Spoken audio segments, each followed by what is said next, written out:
అందరికీ నమస్తే. Welcome back to rainbow home cooking.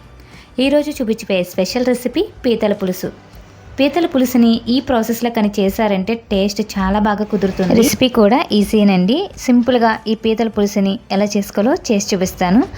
ముందుగా మసాలా కోసం 1 టీ స్పూన్ జీలకర్ర, 1 టీ స్పూన్ ధనియాలు, ఇంకా 3 లవంగాలు, చిన్న దాల్చిన చెక్క ముక్క తీసుకోవాలి. వీటిని ఒకసారి పౌడర్ చేసేసుకుని 1 టీ స్పూన్ అల్లం, ఇంకా 8 వరకు వెల్లుల్లిని వేసుకోవాలి. ఇలా ఒకసారి మిక్సీ పట్టేసుకుని దీనిలో 1 కప్పు కట్ చేసి పెట్టుకున్న ఆనియన్ వేసుకుని సాల్ట్ వేసుకుని మిక్సీ పట్టుకోవాలి. ఇక్కడ నేను 1.5 కేజీ పీతలను అయితే తీసుకున్నాను.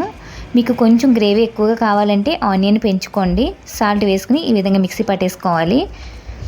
మిక్సీ పట్టేసుకున్న తర్వాత ఆయిల్లో ఫ్రై చేసుకోవాలి. ఆయిల్ వేసుకుని ఈ ఆనియన్ పేస్ట్ని వేసుకుని ఫ్రై చేసుకోవాలి. దీనిలోనే పచ్చిమిర్చిని కూడా వేసుకోవాలి. కారం తక్కువ తినే వాళ్ళైతే పచ్చిమిర్చిని తగ్గించుకోండి. ఇలా ఆనియన్ పేస్ట్ని పచ్చివాసన అంతా పోయేంత వరకు మీడియం టు లో ఫ్లేమ్లో ఫ్రై చేసుకోవాలి. ఈ విధంగా ఫ్రై చేసుకున్న తర్వాత శుభ్రం చేసి పెట్టుకున్న పీతల్ని వేసేసుకోవాలి. పీతలు వేసుకున్న తర్వాత లో ఫ్లేమ్లో కలుపుకుంటూ ఫ్రై చేసుకోవాలి. దీనిలోనే కట్ చేసి పెట్టుకున్న వంకాయ యాడ్ చేసుకోవాలి. వంకాయని అయితే మీరు స్కిప్ చేయకండి, టేస్ట్ చాలా బాగుంటుంది. ఇక్కడ గోదావరి జిల్లాల వాళ్ళు పీతల పులుసుకి వంకాయని వేసుకుని చేస్తారు. టేస్ట్ చాలా బాగుంటుంది.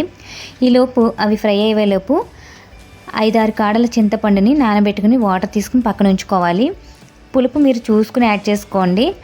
ఇలా పీతలు ఫ్రై అయిన తర్వాత దీనిలో 4 నుండి 5 టీ స్పూన్ల కారం యాడ్ చేసుకోవాలి. కారం తక్కువ తినే వాళ్ళైతే 4 టీ స్పూన్స్ సరిపోతుంది. తర్వాత 1 టీ స్పూన్ పసుపుని యాడ్ చేసుకోవాలి. దీనిలో ఇంకా ధనియాల పొడి కానీ మసాలా పొడి కానీ యాడ్ చేసుకునే అవసరం లేదు, ఎందుకంటే మనం ముందుగానే ఆనియన్ పేస్ట్లో వేసేసుకున్నాం కదా.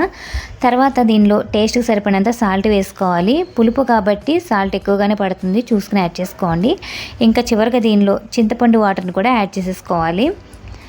చింతపండు వాటర్ వేసేసుకున్న తర్వాత ముక్కలు కొంచెం మునిగేంత వరకు వాటర్ యాడ్ చేసుకుని పులుసుని బాయిల్ చేసుకోవాలి. 2 వంకాయల్ని కట్ చేసుకుని వేసుకున్నాను. ఇలా పీతల పులుసులో వంకాయ వేసుకుంటే ఫ్లేవర్ చాలా బాగుంటుంది.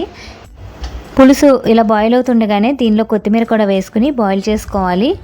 ఆయిల్ పైకి వచ్చేంత వరకు ఈ పులుసుని బాయిల్ చేసుకోవాలి.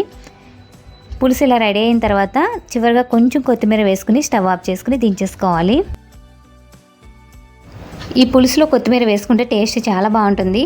ఇంకా జలుబు దగ్గు ఉన్న వాళ్ళకి ఈ పీతల పులుసు పెట్టారంటే చాలా త్వరగా రిలీఫ్ని ఇస్తుంది, చాలా త్వరగా తగ్గుతుందండి. చూసారు కదా, పీతల పులుసు అయితే చాలా సింపుల్గా రెడీ అయిపోయింది. ఈసారి ఎప్పుడైనా మీరు పీతల పులుసు చేసేటప్పుడు ఈ ప్రాసెస్లో ఒకసారి చేసి చూడండి. టేస్ట్ అయితే చాలా బాగుంటుంది. రెసిపీ కూడా చాలా ఈజీగా అనిపించింది కదా. వీడియో కనుక నచ్చితే లైక్ చేయండి. Thanks for watching.